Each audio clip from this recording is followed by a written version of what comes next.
Shalom Jemaat BCA Surabaya dimanapun Anda berada, selamat tahun baru bagi kita semuanya. Hari ini kita sudah memasuki hari ketiga dan hari Minggu yang pertama untuk kita boleh datang beribadah kepada Tuhan.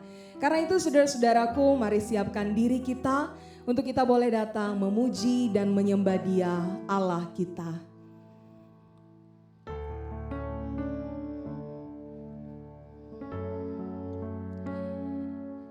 Ibadah hari ini kami mulai dengan satu pengakuan bahwa pertolongan kami datang dari Allah pencipta langit bumi dan segala isinya. Turunlah kiranya atas setiap kami kasih karunia dan damai sejahtera dari Allah Bapa, Anak, dan Roh Kudus. Amin. Saudara, kalau kita bisa melewati tahun 2020 dengan segala sesuatu yang terjadi di sana, dan kalau kita bisa memasuki tahun 2021 ini, maka itu semua berkat kemurahan Tuhan semata-mata. Karena itu saudara-saudaraku, mari dengan hati yang penuh dengan ucapan syukur, kita mau datang untuk memuji dan menyembah Tuhan.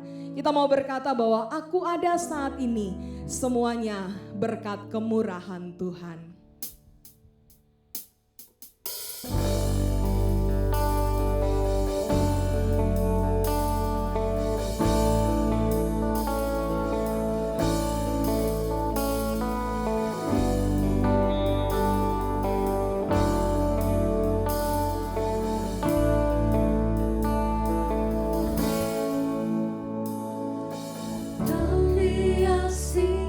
Kehidupanku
Tuhan, Engkau teramat baik bagi setiap kami. Kami ada sebagaimana adanya kami, itu semua semata-mata berkat kemurahan-Mu. Kemurahan demi kemurahan, anugerah demi anugerah, terus Engkau nyatakan bagi setiap kami ya Tuhan. Sekalipun mungkin kami memasuki tahun 2021 ini dengan kegentaran, dengan ketakutan, dengan kekhawatiran, dengan pesimis. Namun ya Tuhan, ketika kami memandang kepadamu, ketika kami melihat bagaimana campur tangan Tuhan nyata dalam hidup kami mau bersyukur karena kami bisa memasuki 2021 ini berkat kemurahan dan pertolongan Tuhan.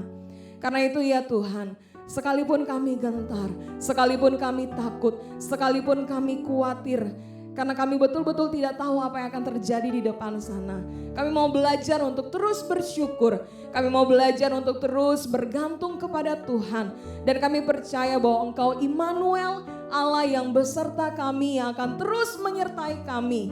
Tidak hanya tahun ini, bahkan di sepanjang umur hidup kami.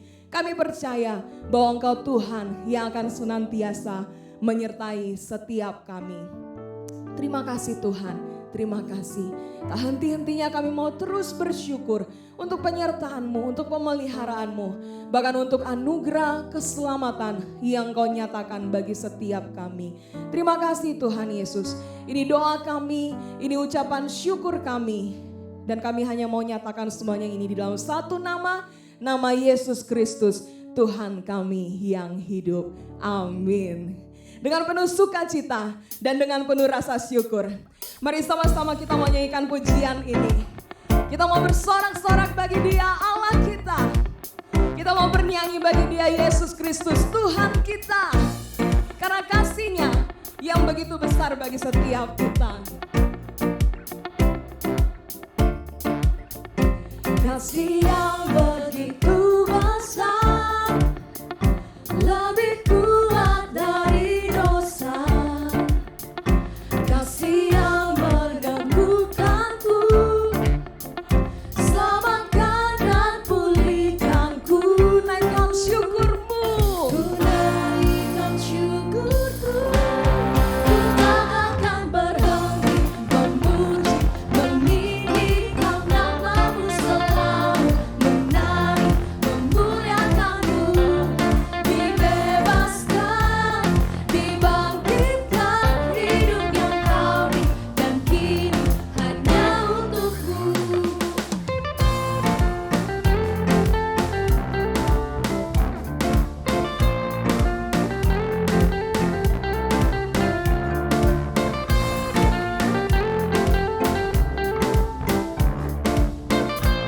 Mari semua sama-sama katakan kasih yang begitu besar. Kasih yang begitu besar, lebih kuat dari dosa. Kasih yang menemukanku, kasih yang menemukanku, selamatkan dan pulihkanku.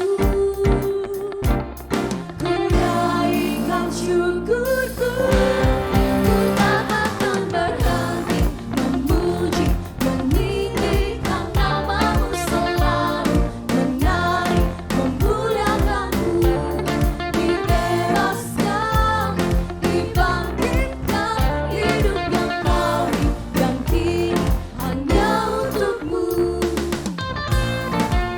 Mari bersama-sama bertepuk tangan dimanapun Anda berada, saudara-saudara. Kita mau merayakan akan kasih Tuhan yang begitu besar bagi setiap kita. Kita mau terus bersyukur dan hanya bersyukur. Sama-sama katakan, ku naikkan syukurku, ku naikkan syukurku, naikkan syukurku.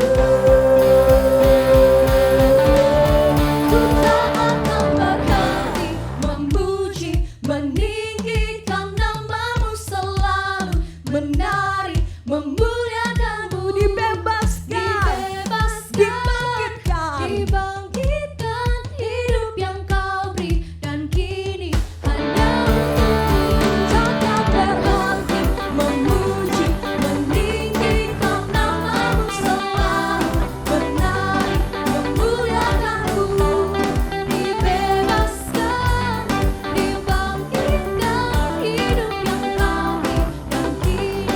Katakan dibebaskan, dibebaskan, dibangkitkan, hidup yang kau beri dan kini hanya untukmu.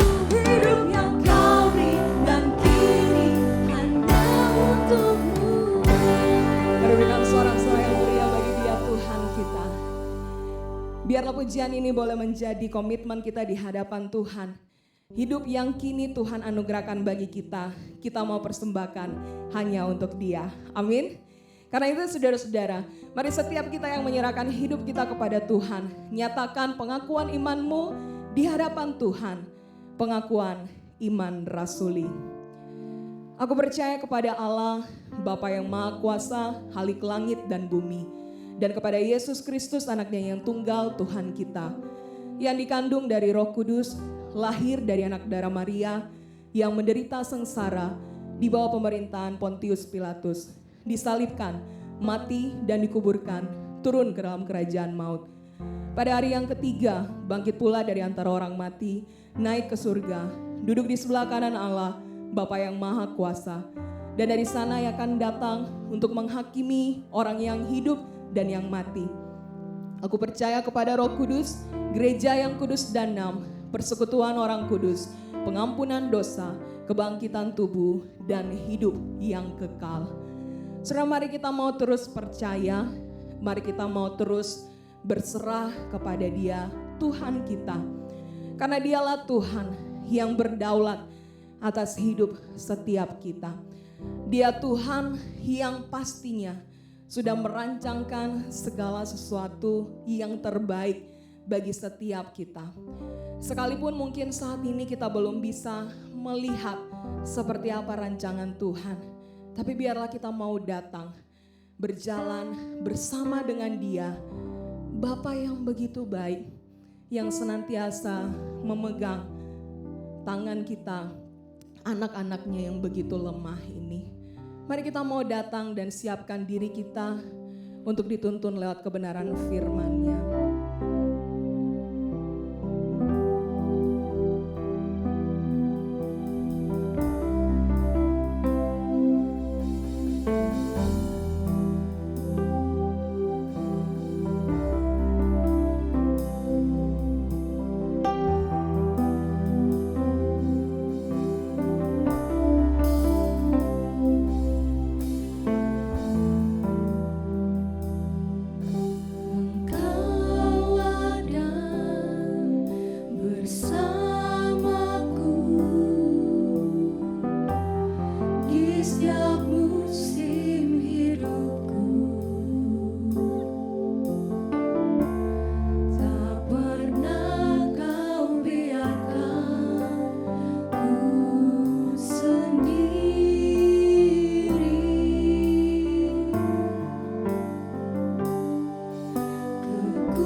Adalah bersama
Shalom Jemaat BCS dimanapun Anda berada.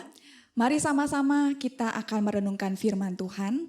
Kita akan membuka tahun 2021 ini dengan satu firman Tuhan yang akan menguatkan setiap kita. Mari sama-sama kita berdoa. Tuhan Allah Bapa kami, biarlah pada hari ini tanggal 3 kami datang ke dalam tangan-Mu Tuhan. Kami mau membuka tahun ini dengan satu iman, dengan satu keyakinan bahwa kami menjalani tahun ini dengan satu penyertaan yang daripada Tuhan. Pimpinlah waktu ke depan ketika kami akan merenungkan firman-Mu. Berbicaralah kepada setiap kami ya Bapa, karena kami siap untuk mendengarkannya. Dalam nama Tuhan Yesus Kristus kami berdoa dan mengucap syukur. Amin. Saudara, mari kita buka dari 2 Raja-Raja pasal 18, ayat yang pertama sampai ayat yang ke-16. Firman Tuhan hari ini terambil dari 2 Raja-Raja pasal 18 ayat yang pertama sampai ayat yang ke-16. Saya akan bacakan bagi kita semua. Hizkia, Raja Yehuda. Maka dalam tahun ketiga, zaman Hosea bin Ela, Raja Israel, Hizkia, anak Ahaz, Raja Yehuda menjadi raja. Ia berumur 25 tahun pada waktu ia menjadi raja dan 29 tahun lamanya ia memerintah di Yerusalem. Nama ibunya ialah Abi, anak Zakaria. Ia melakukan apa yang benar di mata Tuhan, tepat seperti yang dilakukan Daud, bapa leluhurnya. Dialah yang menjauhkan bukit-bukit pengorbanan dan yang meremukan tugu-tugu berhala, dan yang menebang tiang-tiang berhala, dan yang menghancurkan ular tembaga yang dibuat Musa. Sebab sampai pada masa itu, orang Israel memang masih membakar korban bagi ular itu yang namanya disebut Nehustan. Ia percaya kepada Tuhan Allah Israel, dan di antara semua raja-raja Yehuda, baik yang sesudah dia maupun yang sebelumnya, tidak ada lagi yang sama seperti dia. Hizkia berpaut kepada Tuhan. Ia tidak menyimpang daripada mengikuti dia dan ia berpegang pada perintah-perintah Tuhan yang telah diperintahkannya kepada Musa. Maka Tuhan menyertai dia. Kemanapun ia pergi berperang, ia beruntung. Ia memberontak kepada Raja Asyur dan tidak lagi takluk kepadanya. Dialah yang mengalahkan orang Filistin sampai ke Gaza dan memusnahkan daerahnya, baik menara-menara penjaganya maupun kota-kota yang berkubu. Dalam tahun keempat, zaman Raja Hizkia, itulah zaman tahun ketujuh, zaman Hosea bin Ela, Raja Israel. Majulah Salmaneser, Raja Asyur, menyerang Samaria dan mengepungnya. Direbutlah itu sesudah lewat 3 tahun.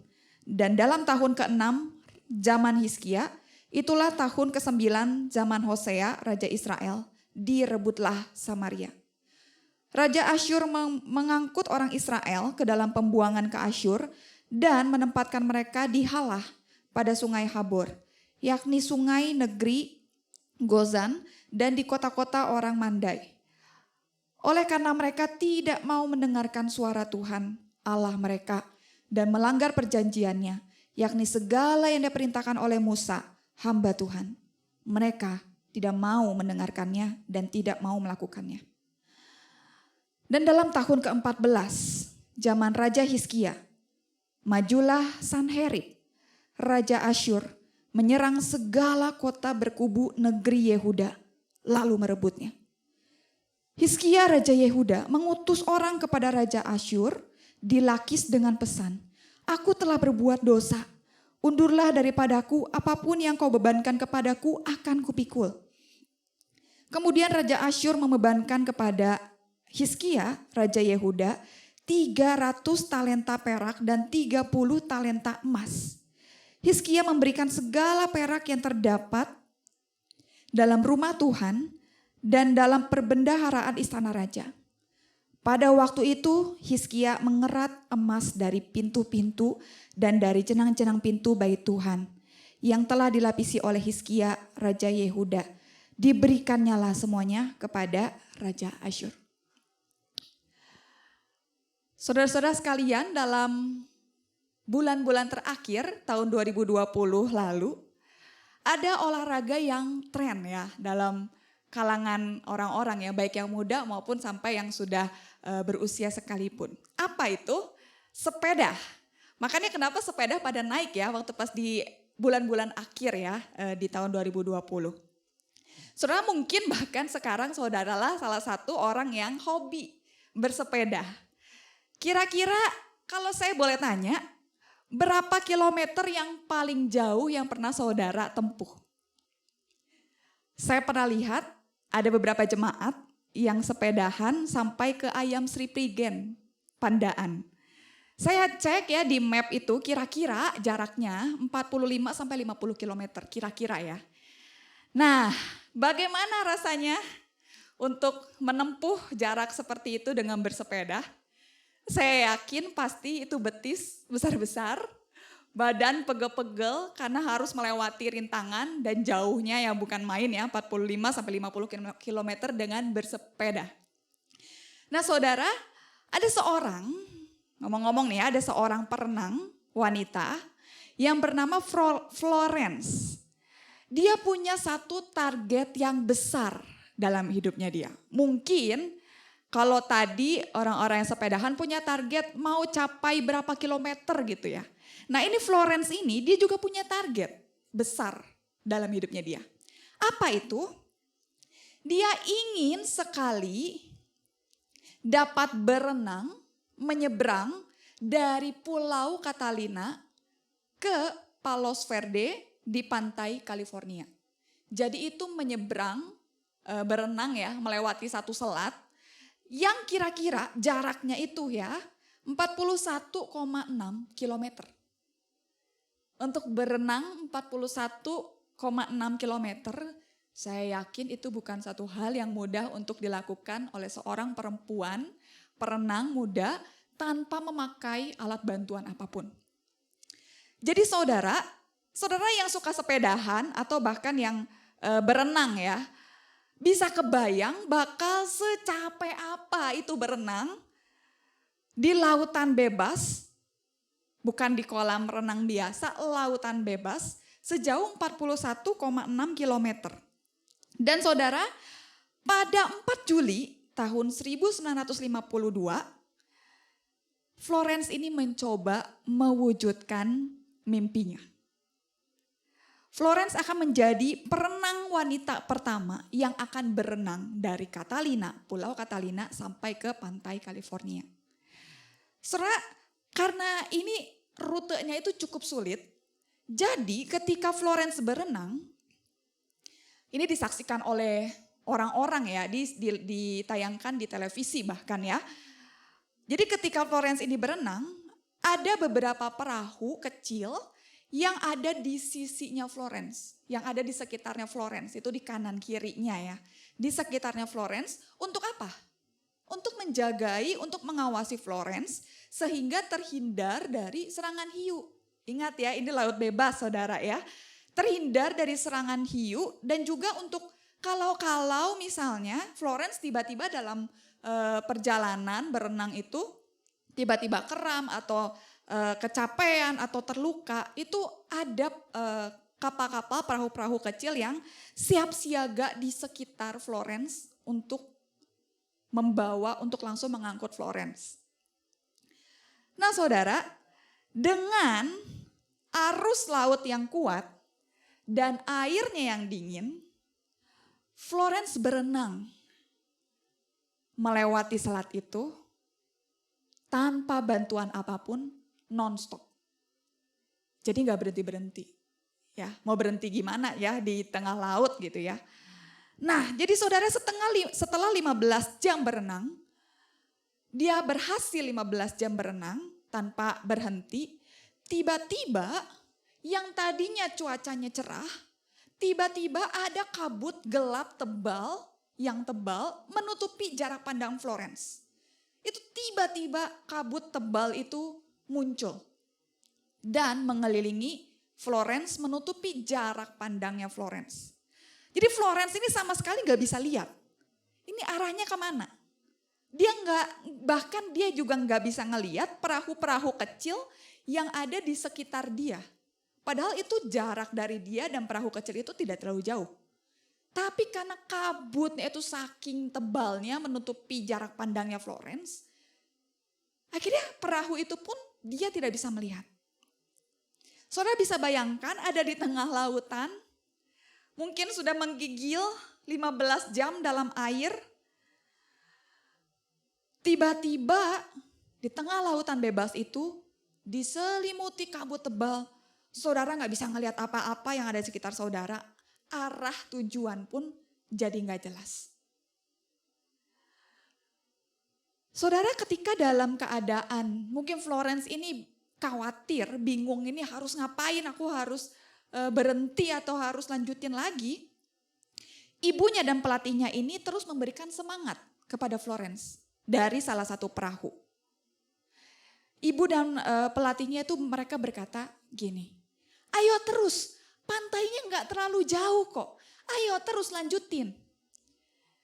Jadi mungkin ada perdebatan batin dalam hatinya Florence ya, dia gak bisa lihat apa-apa. Tapi kata mamahnya, kata ibunya, kata pelatihnya, pantai gak jauh lagi. Akhirnya dia memutuskan untuk berenang lagi dengan keadaan kabut tebal. Dia gak bisa lihat apapun di sekitar dia. Saudara, setelah 1 jam berenang, kabut tebal itu masih mengelilingi Florence. Kabut tebal itu masih menghalangi jarak pandangnya Florence. Dia masih tidak bisa melihat mana pantainya yang kata mamahnya dan kata pelatihnya itu sudah dekat. Dia masih juga tetap tidak bisa melihat mana perahu yang ada di sekitar dia. Karena kabut tebal masih ada di sekitar dia.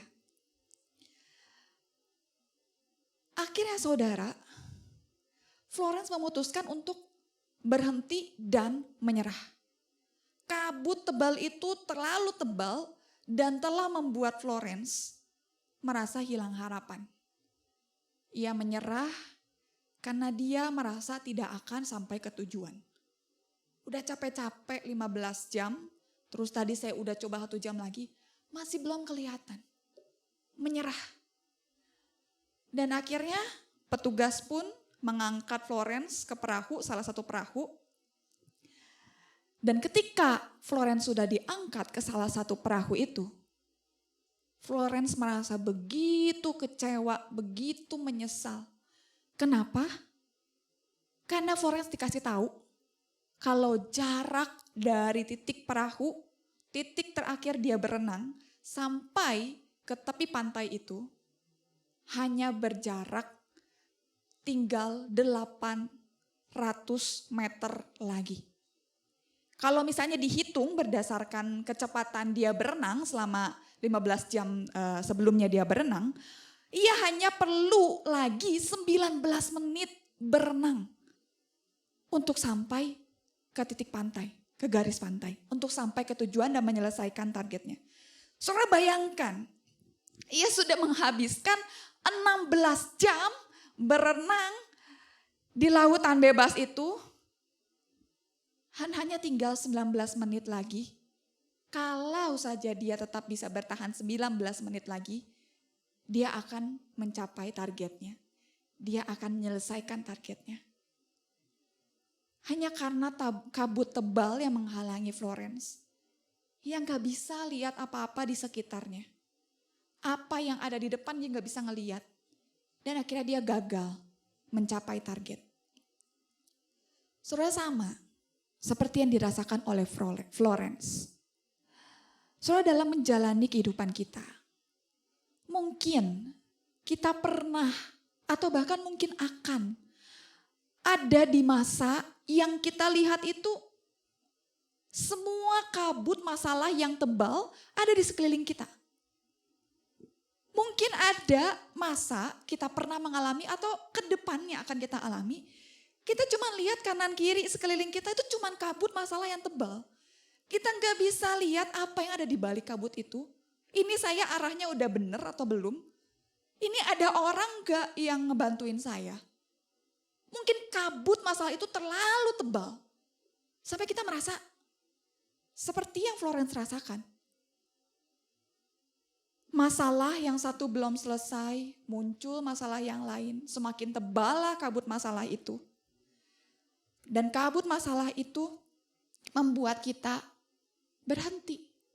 Dan hanya terfokus kepada masalah-masalah yang ada di sekitar kita.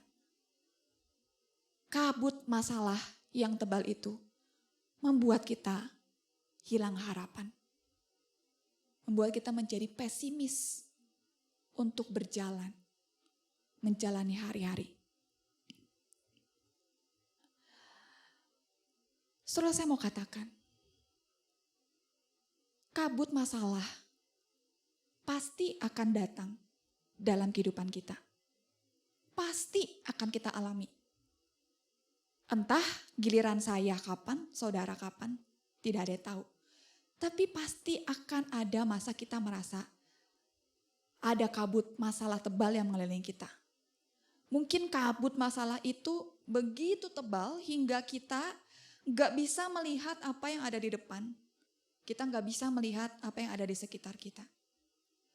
Namun ingatlah saudara, bahwa di tengah kabut masalah yang tebal itu, kita tidak berjalan sendirian.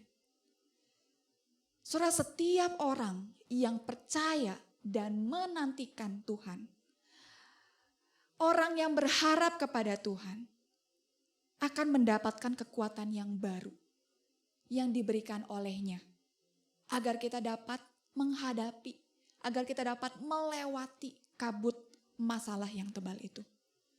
Jangan lupa, sama seperti Florence, meskipun dia gak bisa melihat apa yang di sekitar dia, ada perahu-perahu yang siap untuk membantu dia. Dan tentu, begitupun dengan kita. Mungkin ada masa kita merasa ada di kabut yang tebal, kita gak bisa ngelihat apapun. Tapi saudara ingatlah, dalam kabut tebal itu pun, meskipun kita tidak melihat apa-apa, sesungguhnya kita tidak sendirian. Saudara, firman Tuhan yang tadi sudah kita baca, itu menceritakan kepada kita bahwa pada saat itu raja yang sedang bertugas adalah Hizkia, Raja Hizkia. Kita diceritakan bahwa Hizkia dan bangsa Yehuda mendapatkan suatu kabar. Kabarnya gak enak, bukan kabar baik. Apa? Kabar bahwa kerajaan Israel Utara, itu daerah Samaria, sudah ditaklukkan oleh Asyur. Jadi dia mendapat kabar bahwa kerajaan Israel Utara itu sudah ditaklukkan semuanya oleh Asyur. Dan orang-orang Israel itu dibawa menjadi apa? Menjadi tawanan, menjadi budak Asyur. Mereka dibawa dan ditempatkan oleh bangsa Asyur di tanah bangsa lain supaya mereka hidup di sana, bukan di tanah mereka sendiri. Dan kini saudara, Hizkia tahu bahwa target selanjutnya ketika Asyur sudah menaklukkan Israel Utara, target selanjutnya adalah bangsa Yehuda, Israel Selatan sendiri. Ia tahu target selanjutnya Asyur adalah bangsa Yehuda.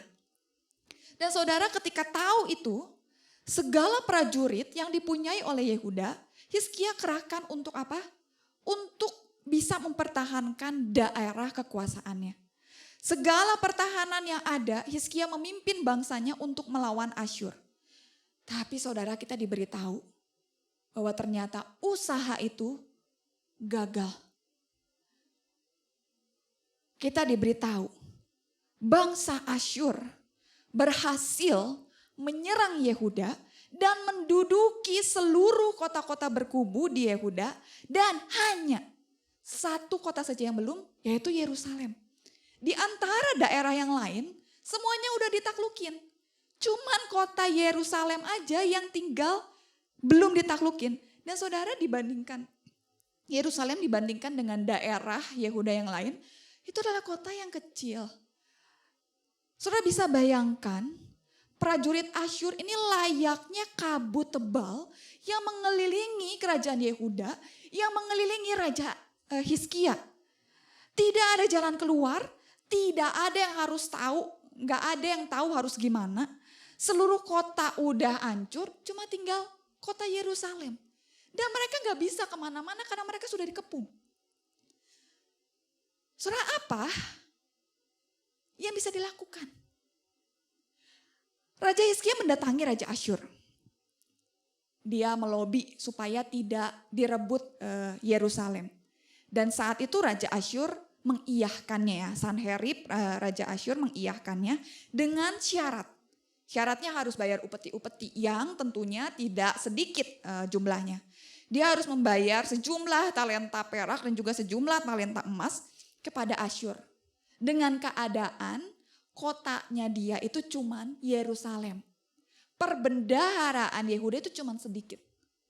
Dan dia harus membayar dengan jumlah yang banyak. Hingga akhirnya apa? Hizkia menyetujui. Karena ia tahu kalau misalnya dia gak setuju, terus dia harus berperang melawan Asyur, prajurit yang tersisa ini gak akan mungkin bisa untuk bisa mengalahkan Asyur. Dia tahu gak mungkin, mustahil untuk Yehuda ini menang melawan Asyur. Bangsa Yehuda hanya bisa apa? Hanya bisa memohon kepada Tuhan. Agar Tuhan menolong mereka. Seperti yang pernah dahulu-dahulu ia lakukan.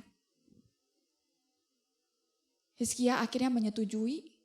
Dia sampai mengumpulkan semua perbendaharaan dari dalam istananya. Bahkan dia kerik itu emas di pintu-pintu. Sampai segitunya untuk mengumpulkan, untuk bisa membayar upeti yang besar kepada Asyur. Dia pikir ketika sudah dibayar, oke, aman. Tapi ternyata saudara, masalah yang satu belum selesai, dia kan masih di Yerusalem, masih Asyur itu menduduki, ternyata muncul masalah lain bagi Hizkia dan Yehuda. Apa masalah lainnya? Seakan Asyur itu belum cukup membebankan satu upeti yang besar kepada Yehuda dan Hizkia. Asyur itu menyuruh salah satu utusannya untuk pergi ke Yehuda, untuk pergi ke Yerusalem dan mematahkan harapan Yehuda kepada Tuhan. Raja Asyur menyuruh sejumlah tentara besar, kira-kira 180.000 banyaknya prajurit-prajurit yang disuruh untuk mengepung sekitar sekeliling kota Yerusalem. Saudara bisa bayangkan jika saudara adalah salah satu warga, salah satu penduduk, salah satu yang ada di kota Yerusalem itu. Saudara sudah dikepung oleh musuh. Mungkin musuh tinggal tunggu komandannya untuk bilang maju berperang. Pasti kalah. Pasti akan hancur, akan ditaklukkan Yerusalem. Karena hanya tinggal Yerusalem satu-satunya yang belum ditaklukkan. Dan mungkin bagi Asyur itu hal yang sepele. Kota-kota berkubu yang lain sudah aku taklukkan. Tinggal Yerusalem doang, apa susahnya?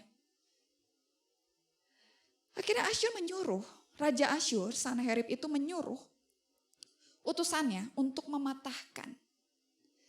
Udah gak ada harapan, dengan kekuatan manusia tidak bisa. Karena tadi saya bilang mungkin satu-satunya harapan bagi bangsa Yehuda adalah cuma Tuhan. Dan itu pun Raja Asyur mencoba untuk mematahkan satu-satunya harapan dari Yehuda. Dia mengutus salah seorang untuk berkata kepada bangsa Israel. Yang tercatat di 2 Raja-Raja ayatnya yang ke-18, pasal 18 ayat 32C sampai 35. Dia berkata gini, tetapi janganlah dengarkan Hizkia, sebab ia membujuk kamu dengan mengatakan Tuhan akan melepaskan kita. Sekarang apakah pernah Allah-Allah bangsa yang melepaskan negerinya masing-masing dari tangan Raja Asyur? Di mana para Allah negeri Hamat dan Arpad? Di mana para Allah negeri Sefarwaim, Hena dan Iwa? Apakah mereka telah melepaskan Samaria dari tanganku? Siapakah di antara semua Allah negeri-negeri yang telah melepaskan negeri mereka dari tanganku sehingga Tuhanmu sanggup melepaskan Yerusalem dari tanganku? Saudara, satu-satunya harapan itu pertolongan Tuhan pun, Asyur mencoba untuk merenggut itu dari Yehuda. Hizkia dan Yehuda tahu dengan kekuatan mereka, prajurit yang tersisa, persenjataan yang tersisa, gak mungkin bisa, gak mungkin. Dalam jarak pandang yang tidak terlalu jauh, mereka udah lihat kemah-kemah Asyur siap menyerbu mereka kapanpun. Hidup dengan tidak tenang, hidup dengan tidak pasti. Hidup dengan kekacauan, putus asa, hilang harapan. Saudara, bukankah jika kita ada dalam posisi Hizkia sebagai Raja Yehuda, dan bahkan juga mungkin bangsa Yehuda sendiri, bukankah akan sangat wajar jika kita ini memilih untuk berhenti menyerah? Sama seperti yang dipilih oleh Florence. Keadaan sudah kacau, terkepung oleh musuh, kota berkubu yang saya punya di sekitar hancur. Kerajaan Israel Utara, ini saudaraan ya sama Israel Selatan, itu udah ditaklukin. Bahkan bangsa-bangsa lain yang lebih besar daripada Yehuda pun ditaklukkan oleh Asyur. Masihkah ada harapan buat Yehuda? Atau mungkin benar yang dikatakan oleh Raja Asyur. Siapa Tuhanmu? Kamu gak lihat bangsa-bangsa lain yang sudah aku taklukkan? Emang para Tuhan, para Allahnya itu membebaskan mereka dari tanganku? Enggak. Siapa Tuhanmu? Saudara, bukankah wajar jika Hizkia memilih untuk berhenti dan menyerah? Atau bangsa Yehuda memilih untuk berhenti dan menyerah. Bangsa Asyur menawarkan, udah kamu keluar aja dari Yerusalem. Kalau kamu keluar, kamu menyerah, kamu aman. Bukankah wajar jika misalnya kita sebagai bangsa Yehuda, ya udah kita berhenti aja yuk menyerah. Gak ada harapan. Hingga detik ini pun aku gak ngeliat kok Tuhan menolong. Sampai detik ini pun gak ada tanda-tanda pertolongan dari Tuhan. Benarkah Tuhan melihat? Benarkah Tuhan mengawasi? Saudara, wajar kan jika mengambil pilihan seperti itu. Saudara, tapi apa yang dilakukan oleh Hizkia? Saudara, di pasal yang ke-19 dikatakan bahwa Hizkia bahkan 2 kali Hizkia itu masuk ke rumah Tuhan dan berseru kepada Tuhan. Bukan karena kabut masalah yang begitu tebal sedang mengepung dia dan juga rakyatnya. Tapi Hizkia berseru kepada Tuhan karena dia tidak terima bangsa Asyur telah menghina Tuhan. Saudara bisa lihat ucapan Hizkia ketika dia datang ke rumah Tuhan. Ya Tuhan Allah Israel yang bertata di atas kerubim, hanya Engkau sendirilah Allah segala kerajaan di bumi. Engkau yang menjadikan langit dan bumi. Sendengkanlah telingamu ya Tuhan dan dengarkanlah. Bukalah matamu ya Tuhan dan lihatlah. Dengarlah perkataan Sanherib yang telah dikirimkannya untuk menghinamu, untuk mengaibkan Allah yang hidup. Ya Tuhan, memang raja-raja Asyur telah memusnahkan bangsa-bangsa dan negeri-negeri mereka, bangsa-bangsa yang lain, dan menaruh para Allah bangsa lain ke dalam api, sebab mereka memang bukan Allah. Hanya buatan tangan manusia, kayu dan batu, semuanya itu dapat binasa. Maka sekarang ya Tuhan Allah kami, selamatkanlah kiranya kami dari tangannya, supaya segala kerajaan di bumi mengetahui bahwa Engkau sendirilah ya Tuhan Allah yang hidup. Saudara, Hizkia datang ketika dia sudah terpojok, dia direndahkan, dipatahkan semangatnya, dipatahkan harapannya. Hizkia itu tetap memilih untuk datang masuk ke rumah Tuhan. Hizkia percaya bahwa Tuhan Allah Israel, Allahnya itu adalah Allah yang hidup. Bukan seperti para Allah bangsa lain yang sudah ditaklukkan oleh Asyur. Bukan seperti yang dikatakan oleh Asyur. Ia percaya dan berharap kepada Tuhan. Bahwa itu bukanlah suatu hal yang sia-sia. Terus singkat cerita, Tuhan mendengar seruan Hizkia yang berseru dengan percaya kepada Tuhan. Bahwa Tuhan yang dia punya itu adalah Allah yang hidup. Dia tidak terfokus kepada masalah, tebalnya kabut masalah yang ada di sekitar dia. Dia tidak terfokus kepada itu. Karena dia tahu, meskipun dia seperti tidak bisa melihat apa-apa, dia tahu dia tidak sendiri, dia mempunyai Tuhan Allah yang hidup. Apa yang Tuhan lakukan? Tuhan menyuruh Yesaya untuk berkata kepada Hizkia bahwa doamu sudah didengar. Dan bahwa Tuhan sendirilah yang akan membalaskan Asyur. Pada saat itu ketika malam hari, orang-orang tentara-tentara prajurit-prajurit Asyur yang jumlahnya 180.000 itu berkemah di sekitar Yerusalem.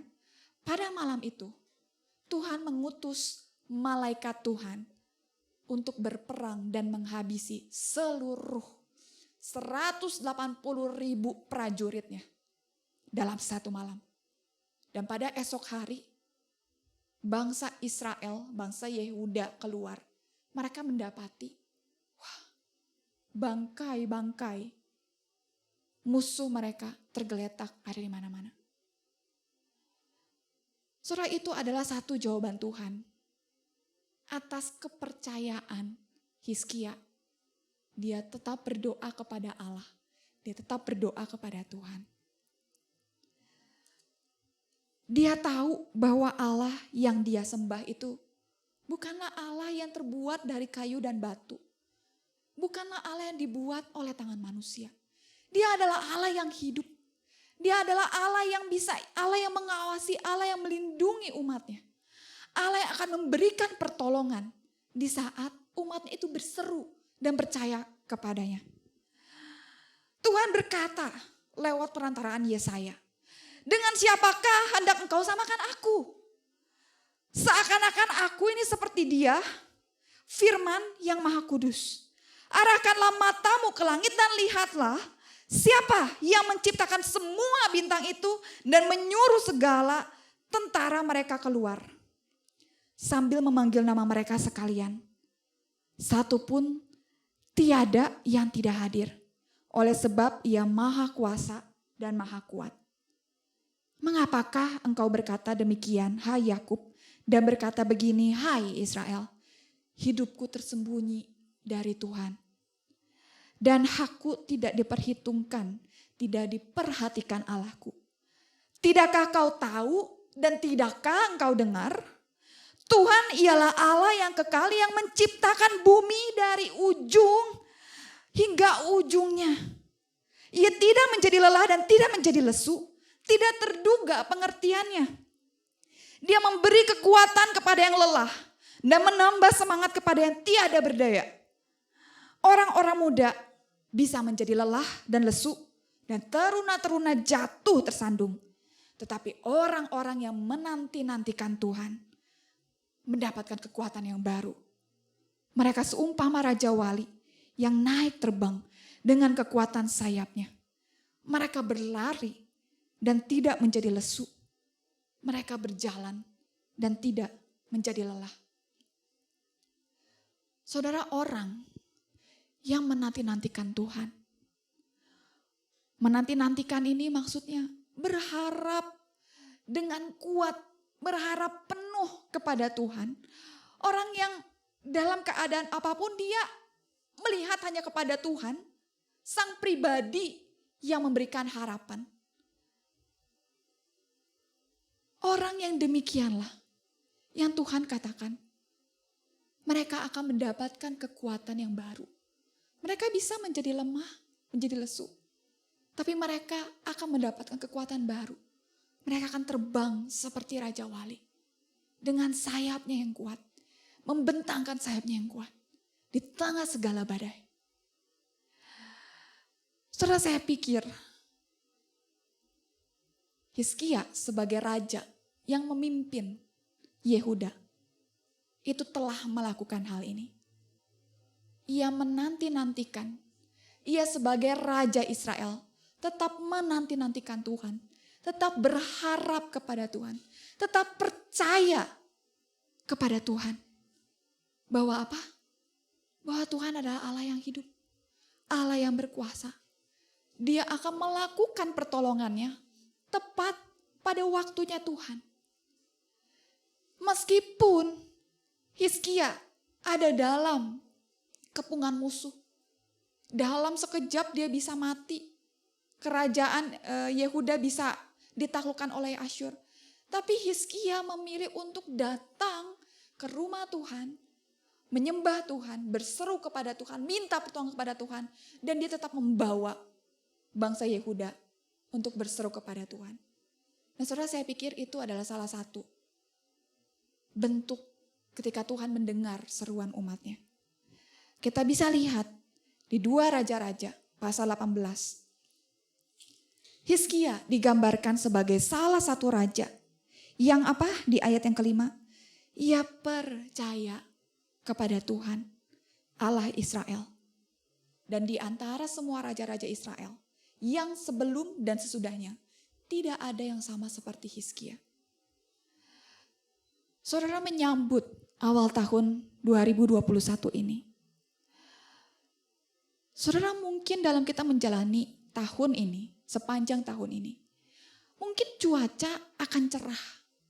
Kita menjalani hari dengan baik.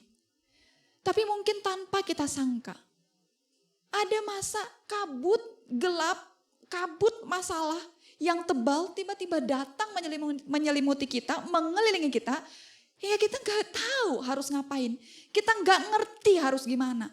Aku harus melangkah kemana aja gak tahu. Saudara, mungkin kita tidak tahu apa yang akan terjadi dalam tahun ini. Akankah cerah? Akankah berkabut? Akankah gelap? Akankah terang? Tapi saudara, yang pasti adalah kita menjalani tahun ini tidak sendirian. Bahkan dalam tahun-tahun kemarin, kita juga tidak menjalaninya dengan sendirian. Ada pertolongan Tuhan. Ada Tuhan yang mengawasi kita. Sekalipun kabut tebal menghadang kita. Sekalipun kita merasa tidak ada pertolongan, tidak ada jalan keluar bagi kita.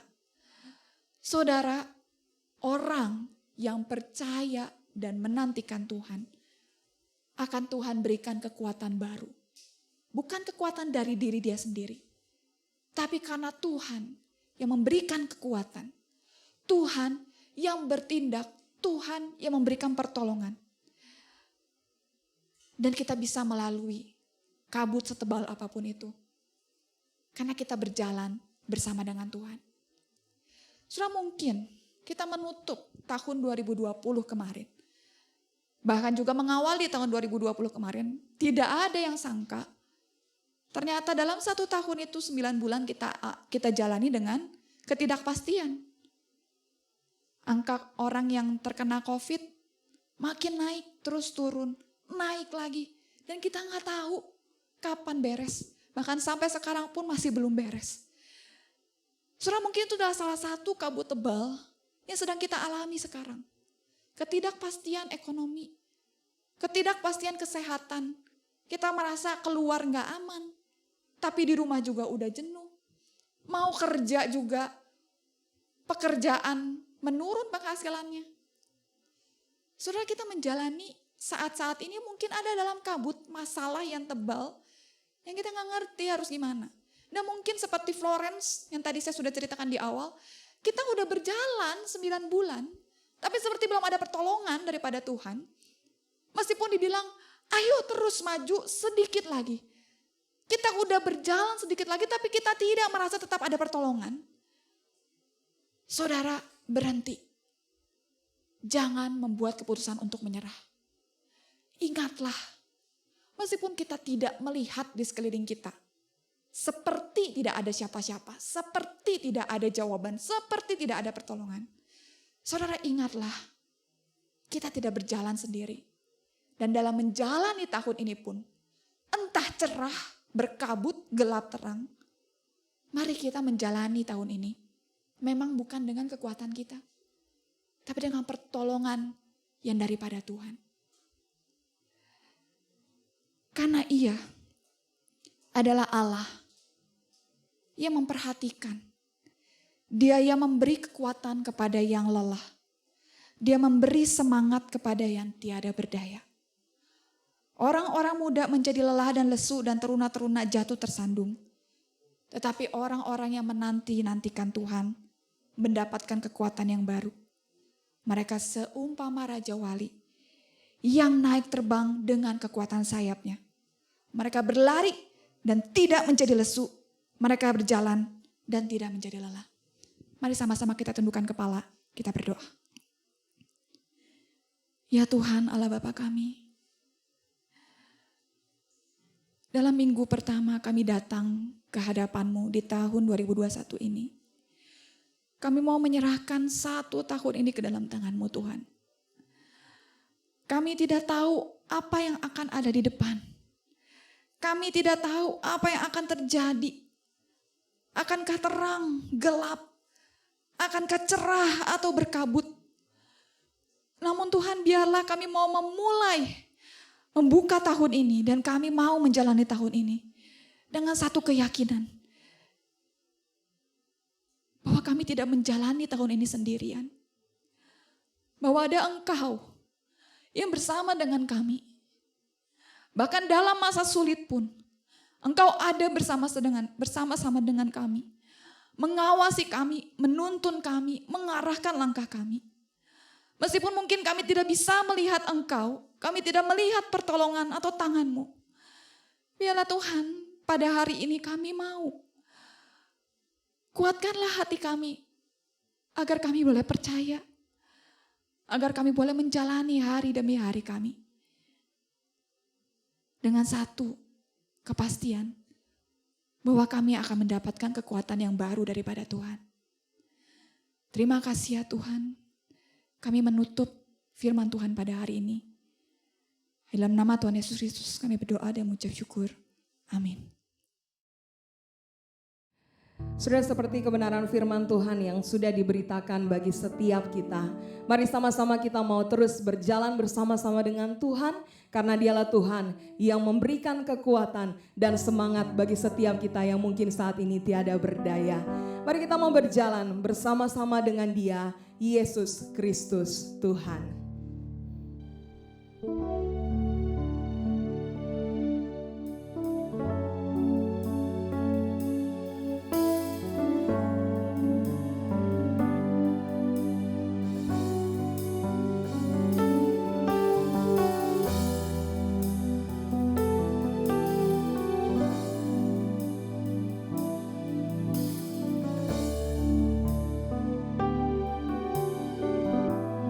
Bila engkau tahu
betul-betul tiada berdaya tanpa-Mu.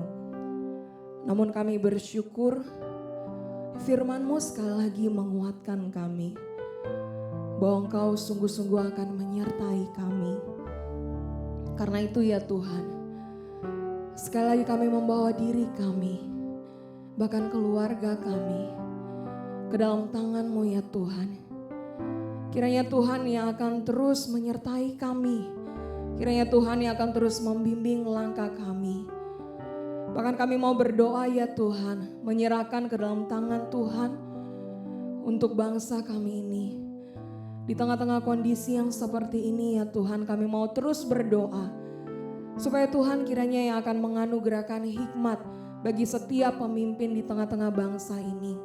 Supaya melalui mereka ya Tuhan, ada upaya-upaya yang boleh terus dikerjakan untuk memperbaiki setiap kondisi yang ada saat ini. Kami rindu ya Tuhan, bahwa Engkau akan dinyatakan kemuliaan-Mu di tengah-tengah bangsa ini, bahkan di tengah-tengah dunia ini ya Tuhan. Kami juga mau terus membawa ke dalam tangan Tuhan untuk gereja kami BCS Surabaya. Biarlah kiranya ya Tuhan, Engkau juga yang akan terus menuntun untuk kedepannya nanti. Berkati setiap majelis hamba Tuhan yang ada yang melayani di BCS Surabaya. Supaya mereka pun ya Tuhan, kiranya Engkau terus anugerahkan hikmat untuk boleh memikirkan, bahkan memutuskan keputusan-keputusan yang sungguh-sungguh didasari oleh apa yang menjadi kehendak Tuhan bagi gereja-Mu ini. Kami berdoa ya Tuhan, menyerahkan ke dalam tangan Tuhan untuk setiap aktivis yang terus melayani. Kiranya Tuhan juga yang akan terus menyertai perjalanan kehidupan mereka ya Tuhan. Engkau yang akan terus memakai mereka dimanapun mereka berada. Supaya mereka pun boleh menjadi kesaksian dan terus memuliakan nama Tuhan. Kami berdoa juga ya Tuhan, menyerahkan ke dalam tangan Tuhan untuk setiap jemaat-Mu.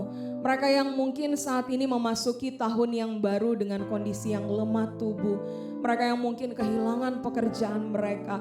Mereka yang mungkin sampai dengan saat ini masih terus bermasalah di dalam relasi mereka. Mereka yang mungkin saat ini mengalami putus asa ya Tuhan. Kami berdoa biarlah firman-Mu dan kehadiran-Mu ya Tuhan yang akan terus menguatkan saudara-saudara kami ini. Kami mau serahkan ya Tuhan diri kami seutuhnya ke dalam tangan Tuhan. Kami rindu memasuki tahun 2021 ini. Kami boleh semakin dekat dengan Tuhan. Kami boleh betul-betul melekat dengan Tuhan. Kami boleh mengalami pertumbuhan di dalam iman, harap, percaya kami kepadamu ya Tuhan. Terima kasih Tuhan Yesus. Terima kasih karena Engkau juga sudah menganugerahkan kami kesempatan untuk boleh kembali lagi beribadah kepadamu di minggu yang pertama di tahun yang baru ini. Terima kasih Tuhan. Segala pujian, segala syukur, hormat, kemuliaan hanya bagi nama-Mu ya Tuhan. Terpujilah Engkau dari selama-lamanya sampai selama-lamanya. Amin. Mari sama-sama jemaat Tuhan kita bangkit berdiri. Kita mau nyanyikan doksologi. Segala pujian, syukur, hormat hanya bagi Allah Tritunggal.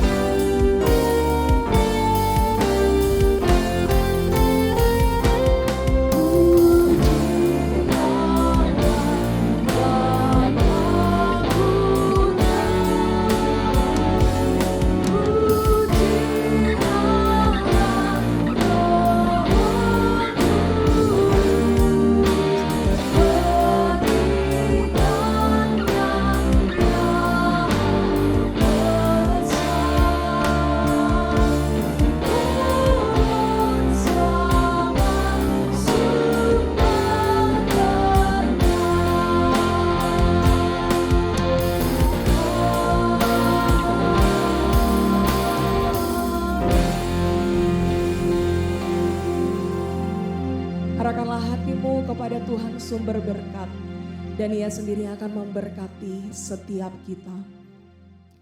Kasih yang sempurna dari Allah Bapa kita, anugerah dan cinta kasih dari Yesus Kristus, anaknya yang tunggal, juru selamat yang hidup, penyertaan, pertolongan, penghiburan, dan damai sejahtera yang melampaui segala akal dari Allah Roh Kudus akan menyertai setiap kita mulai hari ini sampai selama-lamanya. Amin.